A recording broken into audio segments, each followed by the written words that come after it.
তার ওই পাইকারি এই টাকা ঢুকছে আসলে টাকা ঢোকে নাই, আসলে টাকা ঢুকে নাই, সম্পূর্ণ মিথ্যে কথা। মানুষের আতঙ্ক সৃষ্টি করে। কি কইছে আগেই ভালো ছিল, ঠিক আছে, শেখ হাসিনা ভালো ছিল। কেমন ভালো ছিল? হাজার হাজার কোটি টাকা লই গেছে, হ্যাঁ, ব্যাংক থেকে ধর্ষণ করছে, জেল করছে, জুলুম করছে, আয়নাগার করছে, এমন কিছু না করছে হিটলারের চাইতে বেশি করছে শেখ হাসিনা।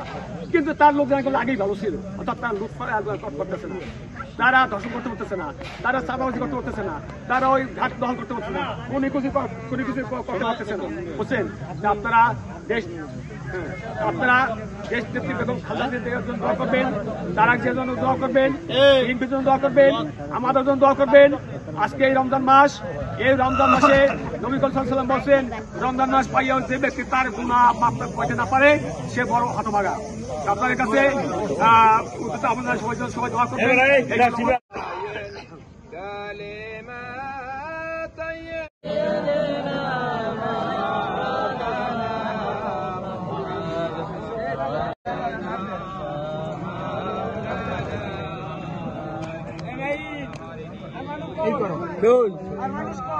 বন্ধু আছে 3-4